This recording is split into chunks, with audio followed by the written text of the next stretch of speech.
Good morning मित्रांनो. आजच्या लेक्चरमध्ये आपण 1858 नंतरची प्रशासकीय धोरणे या टॉपिकला सुरुवात करणार आहोत. याआधी आपण 1857चा उठाव अभ्यासलेला आहे आणि 1857च्या उठावानंतर इथे काय बदल झाले होते, भारतातील ब्रिटिश सत्तेमध्ये काय बदल झाले होते याचा आपण थोडक्यात आढावा घेतला होता.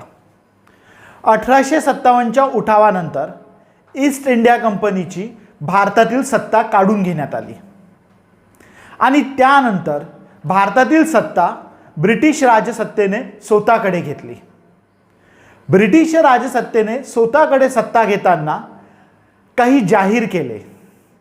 ते आपल्याला राणीचा जाहीरनामा जो 1 नोव्हेंबर 1858 रोजी अलाहाबाद येथे वाचून दाखवण्यात आला त्याद्वारे माहिती पडेल.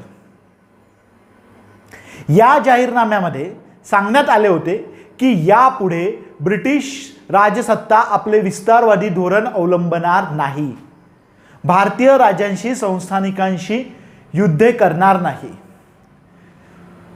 भारतीयांना सरकारी नोकरींमध्ये कोणत्याही जाती भेदात जात भेद न काय म्हणता येईल जातीच्या आधारावर किंवा वंशाच्या आधारावर संधी नाकारली जाणार नाही. म्हणजेच एक प्रकारे भारतीयांना खुश करण्याचा प्रयत्न राणीच्या जाहीरनाम्याद्वारे करण्यात आला होता. सांगायचे तात्पर्य हेच आहे की 1857 नंतर भारताप्रती ब्रिटिशांचे धोरण बदलले होते. आणि मग हे धोरण कसे बदलले, वेगवेगळ्या वर्गाप्रती हे धोरण कसे बदलले हे आज आपण लेक्चरमध्ये बघणार आहोत. याआधी तुम्हाला काही गोष्टी स्वतःहून वाचायच्या आहे. त्यामध्ये सर्वात प्रथम मी तुम्हाला वाचायला सांगितलेला आहे 1858चा भारतीय सुशासनाचा कायदा.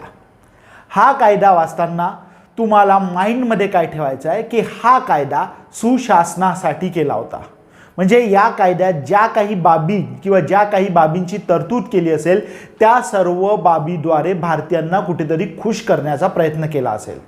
मग बऱ्याचशा वेळा परीक्षेत प्रश्न येतो की 1858च्या भारतीय सुशासनाच्या कायद्यात खालीलपैकी कोणत्या तरतुदी होत्या नव्हत्या. तर बऱ्याचशा वेळा तुम्ही 1858च्या कायद्यातील तरतुदी तुम्हाला जशाच्या तशा नाही आठवत असल्या तरीही तुम्ही हा क्वेश्चन इलिमिनेट मेथडने सोडवू शकता. कसा, तुम्ही कोणत्या शब्दावर फोकस करायचा आहे, सुशासन, आणि मग तुम्हाला पर्यायामध्ये ज्या तरतुदी दिसतील त्या तरतुदीतून जर सुशासन कुठेतरी निर्माण होत असेल तर त्या तरतुदी 1858च्या कायद्यात असायला पाहिजे असा अंदाज आपण करू शकतो. आणि जर कुठे एखादी तरतूद अन्यायकारक वाटत असेल तर ती 1858च्या कायद्यात नसेल असा अंदाजाने आपण ओळखू शकतो. त्याचप्रमाणे राणीचा जाहीरनामा, दुसरी जी महत्त्वाची बाब मी तुम्हाला स्वतः करायला सांगितली आहे ती राणीचा जाहीरनामा जो 1 नोव्हेंबर 1858 रोजी जाहीर झाला आणि अलाहाबाद येथील दरबारात वाचून दाखवला. त्या जाहीरनाम्यातील तरतुदी सुद्धा तुम्हाला लक्षात ठेवायच्या आहे. बऱ्याचशा वेळा यावरती प्रश्न आलेला आहे. तर कशा लक्षात ठेवायचा, मी तुम्हाला एक महत्त्वाची लाईन ही सांगितली आहे की राणीचा जाहीरनामा कशासाठी जाहीर करण्यात आला की भारतीयांना विश्वास देण्यासाठी, भारतीयांना खुश करण्यासाठी. मग त्या जाहीरनाम्यात ज्या काही तरतुदी असतील त्या सर्व चांगल्याच तरतुदी असतील.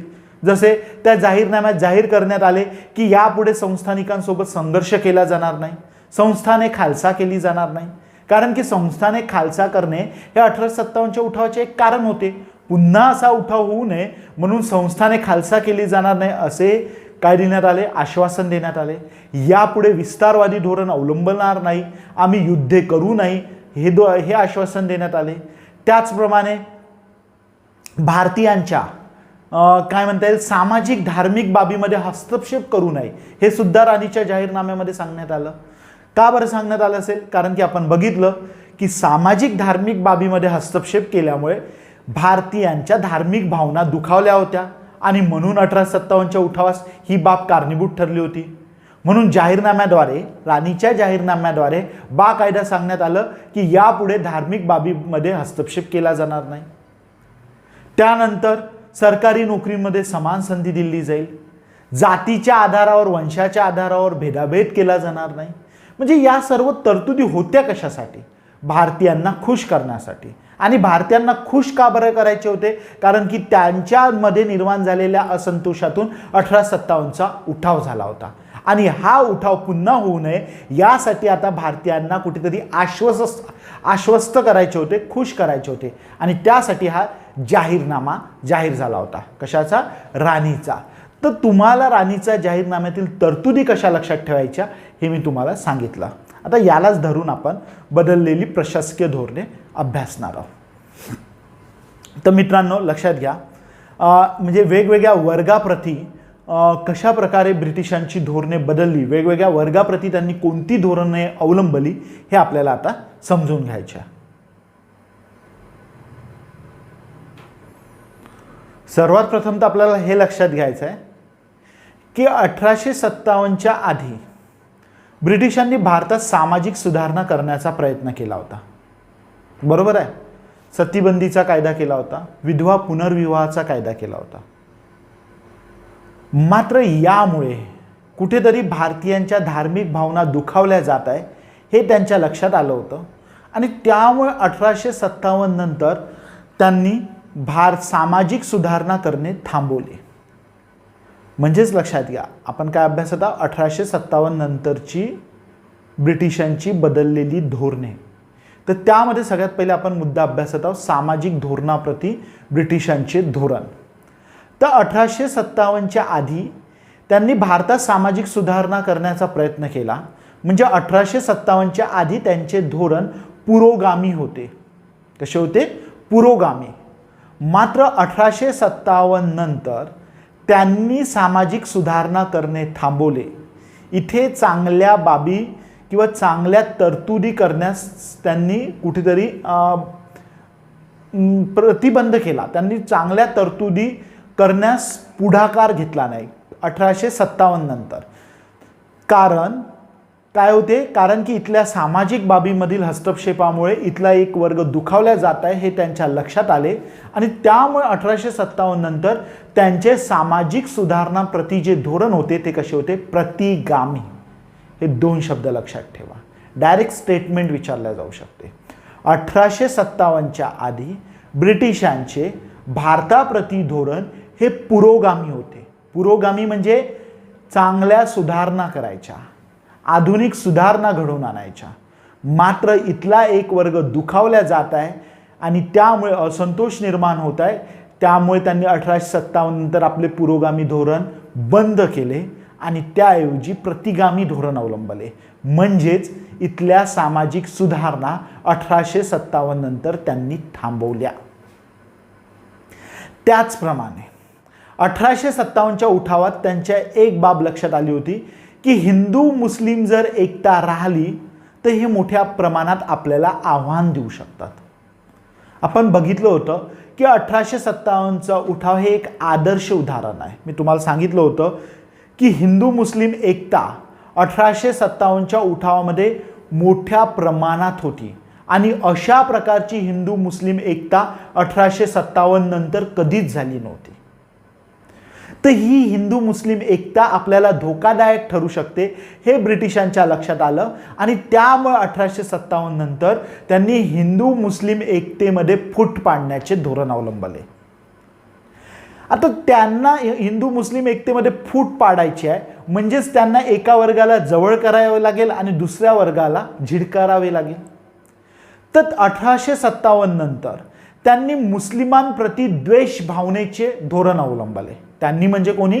ब्रिटिशांनी. तर का बरं? कारण की लक्षात घ्या 1857चा जो उठावाचा जर एकंदर आढावा घेतला तर त्यामध्ये मोठ्या प्रमाणात मुस्लिमांचा सहभाग होता. कोणाचा सहभाग होता? मुस्लिमांचा. त्यामुळे मुस्लिमांना शमवणे आवश्यक आहे हे त्यांच्या लक्षात आले. त्यामुळे 1857च्या उठावानंतर त्यांनी मुस्लिमांप्रती द्वेषाचे धोरण अवलंबले आणि हिंदूंना त्यांनी जवळ केले. म्हणजेच काय झालं असेल? यातून मुस्लिमांमध्ये कुठेतरी अलगतेची भावना निर्माण झाली असेल. आणि आपण बघितलं सर सय्यद अहमद खान यांना आपण बघितलं. सर सय्यद अहमद खान काय म्हणतात की हिंदू सोबत जाऊन आपला फायदा होणार नाही, आपण अधिकाधिक ब्रिटिशांच्या जवळ गेलो पाहिजे आणि आपल्याला जे जे फायदा घेणे म्हणजे जो आपल्याला फायदा घेणे आवश्यक आहे तो फायदा आपण ब्रिटिशांकडून करून घेतला पाहिजे असं सर सय्यद अहमद खान यांचं मत होतं त्यांच्या आयुष्याच्या उत्तरार्धात. का बरं हे मत बनलं असेल? कारण की त्यांच्या लक्षात आलं होतं की हिंदू कुठेतरी ब्रिटिशांच्या जवळ आहे, आपण ब्रिटिशांपासून दूर आहे. मग यावर उपाय काय? आपण सुद्धा ब्रिटिशांजवळ जायला पाहिजे. म्हणजेच लक्षात घ्या, 1857च्या उठावानंतर ब्रिटिशांनी हिंदूप्रती सहानुभूतीचे धोरण अवलंबले आणि मुस्लिमांप्रती द्वेष भावनेचे धोरण अवलंबले. मात्र 1870 नंतर या धोरणामध्ये बदल झाला. म्हणजे हे धोरण बदलले म्हणजे काय झाले असेल? 1870 नंतर मुस्लिमांप्रती सहानुभूतीचे धोरण आणि हिंदूंप्रती द्वेष भावनेचे धोरण. म्हणजेच लक्षात घ्या, 1857 नंतर कोणाला जवळ केले? हिंदूंना. आणि मुस्लिमांना झिडकारले. 1870 नंतर मुस्लिमांना जवळ केले आणि हिंदूंना झिडकारले. तर 1870 नंतर असे का केले हे सुद्धा लक्षात घ्यावे लागेल. 1870 नंतर काय झाले? हिंदूंचा एक वर्ग, हिंदूमधील एक मोठा वर्ग शिक्षित झाला आणि हा शिक्षित झालेल्या वर्गाने आपल्या राजकीय मागण्या पुढे केल्या. त्यांनी ब्रिटिश सरकारपुढे अर्ज विनंत्या केल्या आणि या अर्ज विनंत्यांच्या माध्यमातून ब्रिटिश सरकारपुढे ते राजकीय मागण्या करू लागले. त्यामुळे ब्रिटिशांच्या लक्षात आले की हा शिक्षित झालेल्या वर्गाला कुठेतरी आता झिडकारले पाहिजे किंवा कुठेतरी याला दूर केले पाहिजे. म्हणून 1870 नंतर त्यांनी मुस्लिम वर्गाला जवळ केले आणि हिंदूंना दूर केले. सांगायचे तात्पर्य हेच की त्यांनी 1857 नंतर हिंदू मुस्लिमांना समान वागणूक देणे बंद केले आणि त्यामुळे कुठेतरी एका वर्गाला जो ब्रिटिशांकडून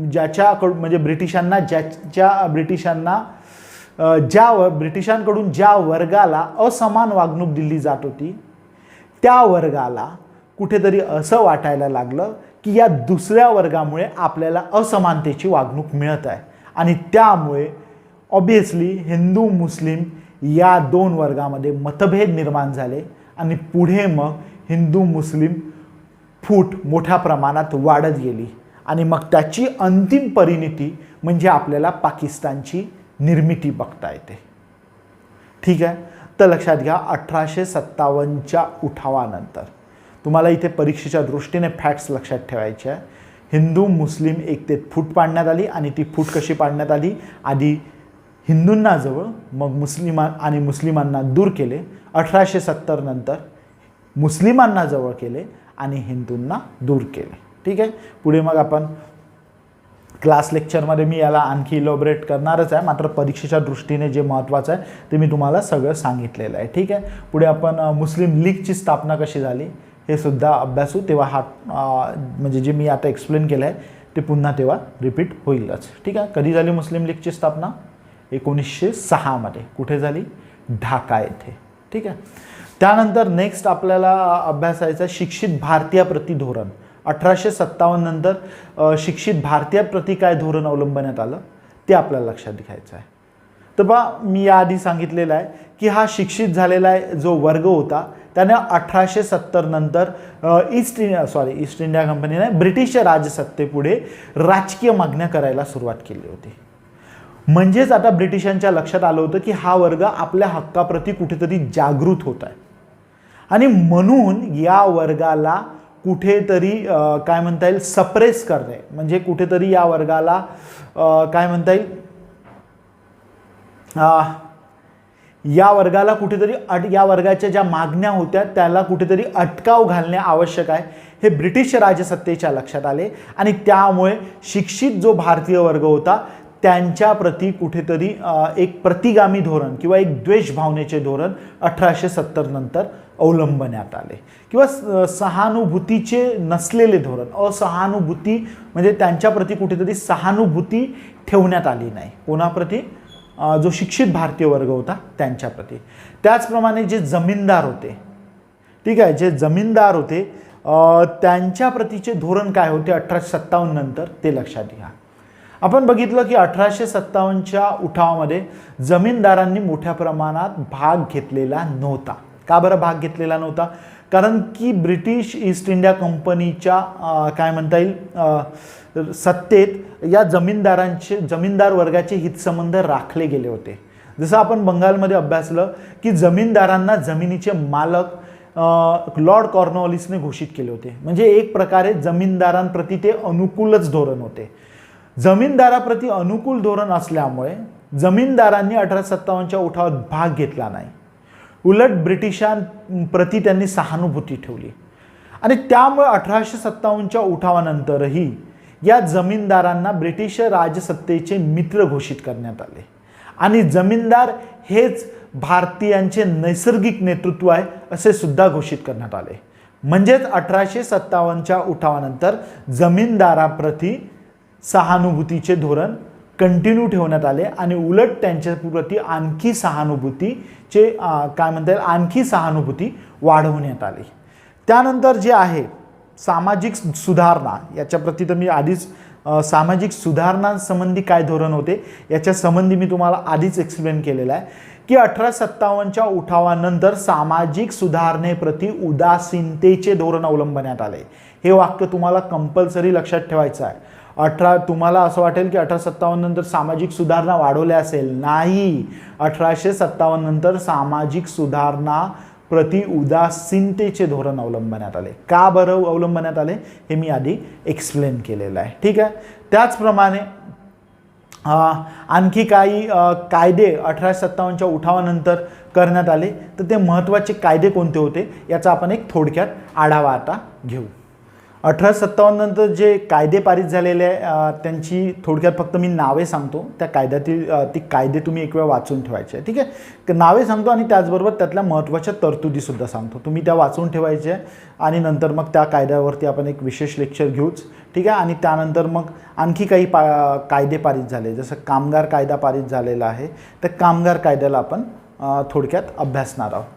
तर लक्षात ठेवा मित्रांनो, सगळ्यात पहिले तर 1857 नंतरचे जे कायदे पारित झाले त्यामध्ये तुम्हाला सगळ्यात पहिले कायदा लक्षात ठेवायचा आहे भारतीय सुशासनाचा कायदा, त्यानंतर 1861चा कायदा, त्यानंतर 1892चा कायदा, त्यानंतर 1909चा कायदा जो मोर्ले मिंटो कायदा होता. ठीक आहे. हा कायदा फार महत्त्वाचा आहे. या कायद्यावर वारंवार क्वेश्चन आलेला आहे.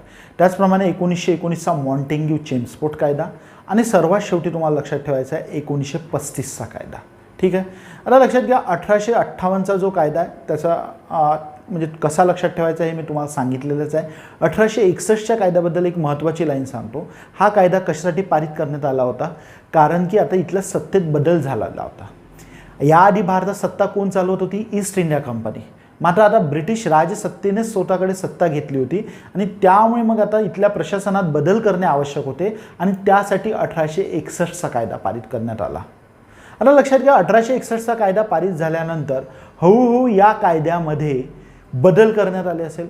अधिकच्या सुधारणा पुढे कायद्याद्वारे भारतीयांना देण्याचा प्रयत्न केला गेला असेल. बरोबर आहे. कारण काय होतं की भारतात सुद्धा एक समांतररित्या राजकीय जागृती निर्माण व्हायला सुरुवात झाली होती आणि त्यामुळे भारतातील राजकीय संघटनांनी वेगवेगळ्या मागण्या केल्या आणि या राजकीय संघटनांच्या मागण्यांना पूर्णपणे तर नाही, मात्र जर 100 मागितले तर ॲटलिस्ट 2-3 देण्याचा तर प्रयत्न केला गेला असेल. आणि त्यामुळे या कायद्याद्वारे ज्या काही राजकीय सुधारणा झाल्या त्या तुम्हाला लक्षात ठेवायच्या आणि त्यासाठी 1861चा कायदा, 1892चा कायदा, 1909चा मोर्ले मिंटो कायदा, 1919चा मॉन्टेग्यू चेम्स्फोर्ड कायदा आणि 1935चा कायदा तुम्हाला वाचून ठेवायचा आहे. ठीक आहे. आता लक्षात घ्या यामध्ये जे एक्झॅक्ट म्हणजे हमखास परीक्षेत विचारले जाऊ शकतात अशा काही महत्त्वाच्या बाबी मी थोडक्यात सांगतो आणि त्यानंतर आपण कायद्यावर विशेष लेक्चर घेऊ. ठीक आहे.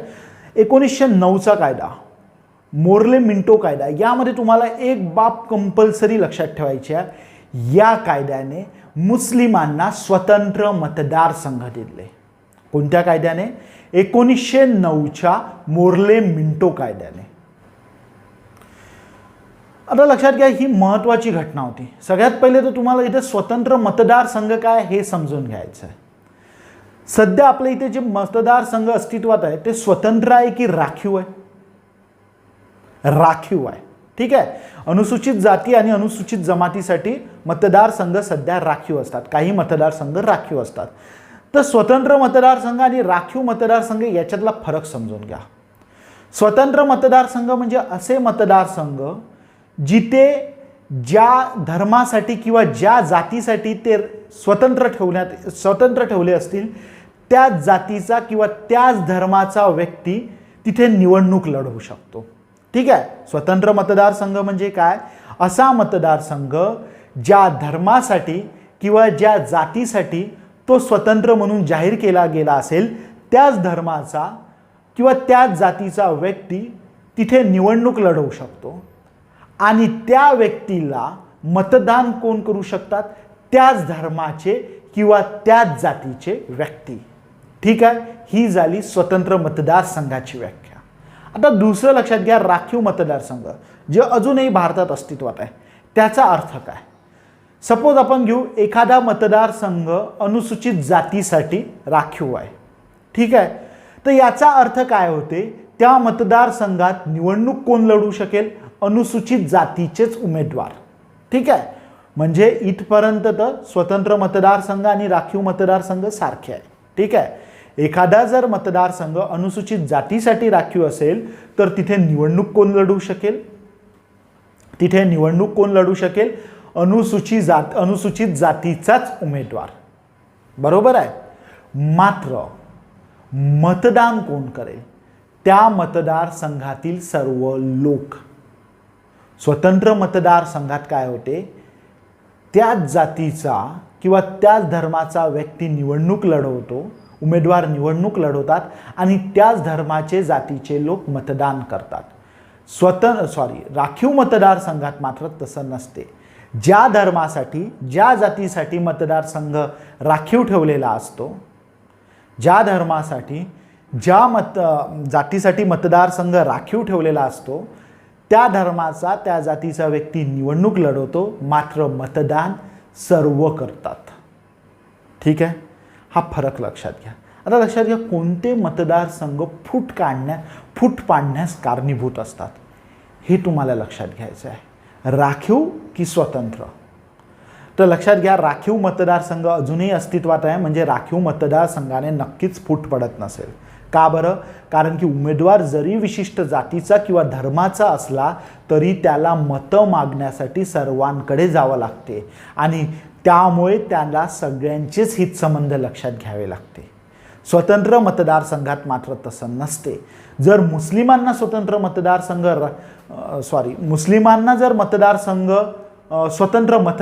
जाहीर केले असेल तर मुस्लिमच उमेदवार उभे राहतील आणि मतदान सुद्धा कोण करणार आहे? मुस्लिमच. म्हणजेच त्याला इतर धर्माशी काही घेणदेण उरले का?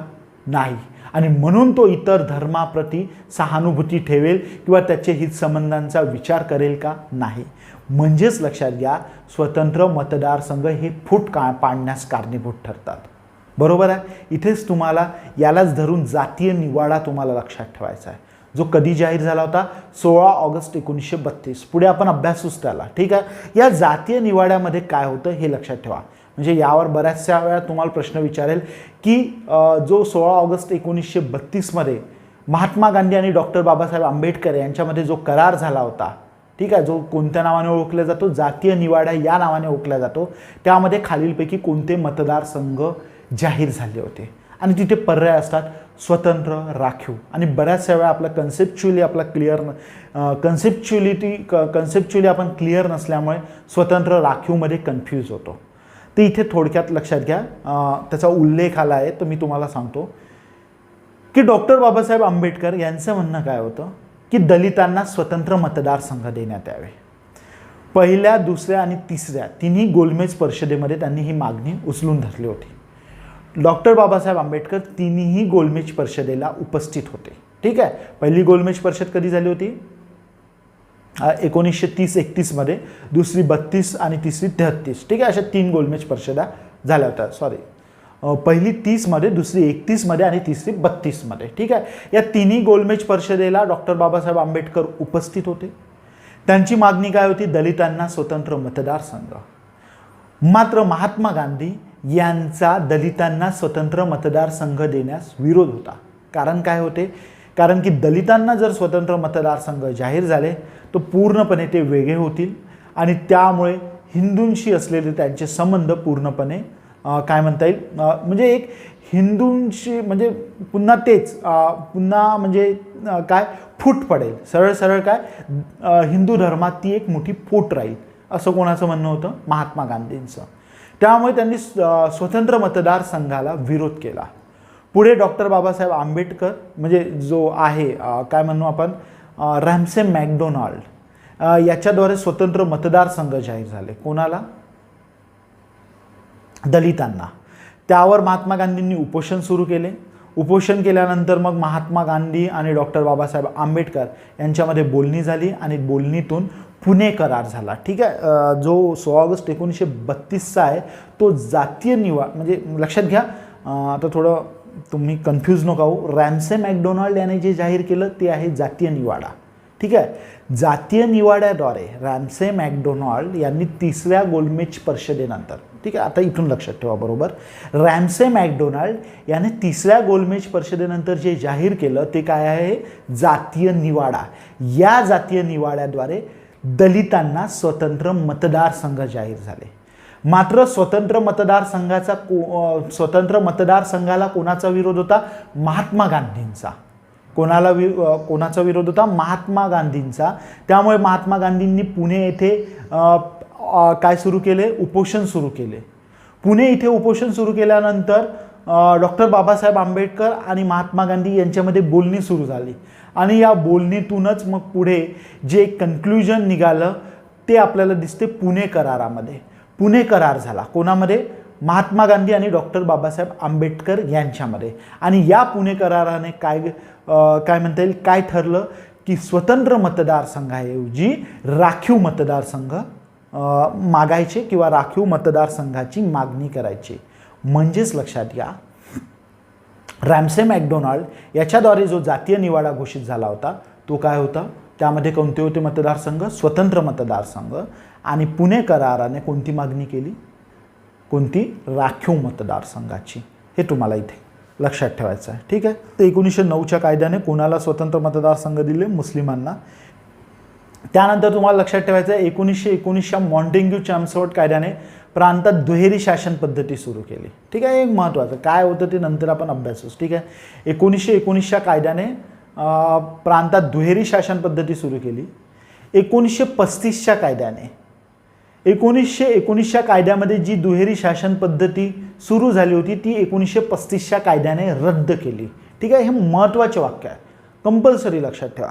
1919च्या कायद्याने प्रांतात दुहेरी शासन पद्धती सुरू केली. 1935च्या कायद्याने प्रांतातील दुहेरी शासन पद्धती समाप्त केली आणि त्याऐवजी प्रांतिक स्वायत्ता दिली. काय दिली? प्रांतिक स्वायत्ता.